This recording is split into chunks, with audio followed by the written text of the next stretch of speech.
झोपड़ी में चिराग जलाने की बात करते थे आपके पिता। आपको पता है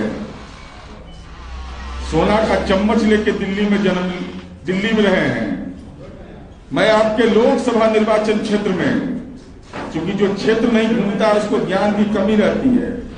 अगर चिराग पासवान जी, लालटेन तो बुझ ही गया, अगर उसमें चिराग आप जलाने की तैयारी कर रहे थे तो चिराग की तो भूमिका ही खत्म हो गई। उनको तो बताना चाहिए ना।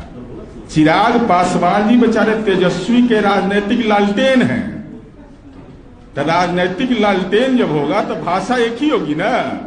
ये भ्रष्टाचार के आरोपी के साथ खड़ा है, गुड़ खा रहे हैं, गुलगुल्ला से परहेज कर रहे हैं।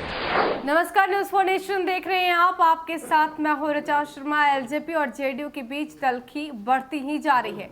जहां एक तरफ चिराग पासवान कह रहे हैं कि नीतीश कुमार के बंगले को खाली करना पड़ सकता है, तो दूसरी तरफ अब जेडीयू की तरफ से भी एक के बाद एक अटैक चिराग पासवान पर किए जा रहे हैं। जेडीयू के नेता और मंत्री नीरज कुमार ने बड़ा बयान दिया है। उन्होंने कहा है कि चिराग पासवान तेजस्वी यादव की राजनीतिक लालटेन है।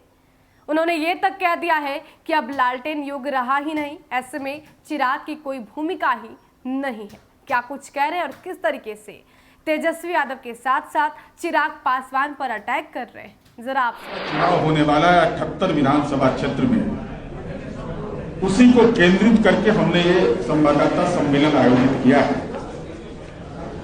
और निश्चित रूप से आज के दौर में आजकल जनता के बीच जिनकी साथ नहीं है, वो आजकल ट्विटर ललबबुआ लोग बने हुए हैं। ट्विटर ललबबुआ है, कहां से ज्ञान का आतंक मचा रहे हैं मुझे नहीं पता चलता। मैंने देखा कि लोजपा प्रमुख चिराग पासवान का एक बयान ट्वीट कि 2015 के बाद उनको पता नहीं चल रहा है कि हम लोग काम की चर्चा क्या कर रहे हैं। चिराग पासवान जी, झोपड़ी में चिराग जलाने की बात करते थे आपके पिता।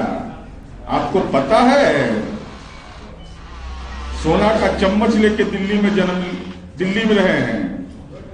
मैं आपके लोकसभा निर्वाचन क्षेत्र में, क्योंकि जो क्षेत्र नहीं घूमता उसको ज्ञान की कमी रहती है, तो गाड़ी से आना है, हेलीकॉप्टर से आना है, लैंड करना है, आना है और जाना है। तो केवल जमुई लोकसभा क्षेत्र में अगर जानकारी नहीं है चिराग पासवान जी, तो जनता ने आपको रिजेक्ट कर दिया वहां।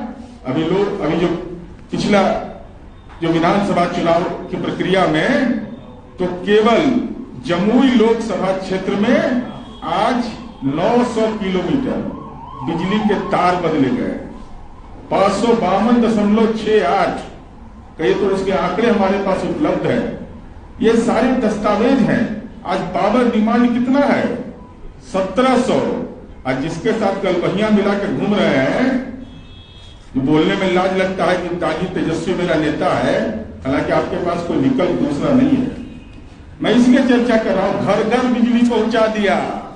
अगर चिराग पासवान जी, लालटेन तो बुझ ही गया, अगर उसमें चिराग आप जलाने की तैयारी कर रहे थे तो चिराग की तो भूमिका ही खत्म हो गई। इसलिए हम यह कहना चाहते हैं, बिहार की जनता को यह तय करना है, तृतीय चरण का जहां चुनाव हो रहा है वहां 15 जिले में 1990 से 2005 तक 2035 लोगों का फिरौती के लिए अपहरण हुआ था। उनको तो बताना चाहिए ना। चिराग पासवान जी बेचारे तेजस्वी के राजनीतिक लालटेन हैं। तो राजनीतिक लालटेन जब होगा तो भाषा एक ही होगी ना। इसी 7 निश्चय में माननीय पशुपति पारस जी मंत्री परिषद के सदस्य रहे हैं, तो अपने चाचा के नियत पर भी सवाल खड़ा कर रहे हैं। 10 नवंबर को अब देखिए, 10 नवंबर को तो बिहार की जनता जनादेश देगी, लेकिन उसके पहले मैं उनसे अनुरोध करता हूं, हुजूर बहुत देर कर दिया आते आते। जमुई लोकसभा क्षेत्र से कब रिजाइन करिएगा? कार्तिक में कि अगहन में? क्योंकि वहां तो 0 सन्नाटा हो गया। अभिनय की दुनिया से फ्लॉप हो गए, तो राजनीति की दुनिया में आए। राजनीति की दुनिया में आपने संगति पकड़ी तेजस्वी यादव का, और ये तो साबित हो चुका। राघोपुर में लोजपा ने उम्मीदवार देकर के ये साबित कर दिया कि इसके डीएनए में तेजस्वी की मदद करने का डीएनए है। ये भ्रष्टाचार के आरोपी के साथ खड़ा है, गुड़ खा रहे हैं, गुलगुल्ला से परहेज कर रहे हैं।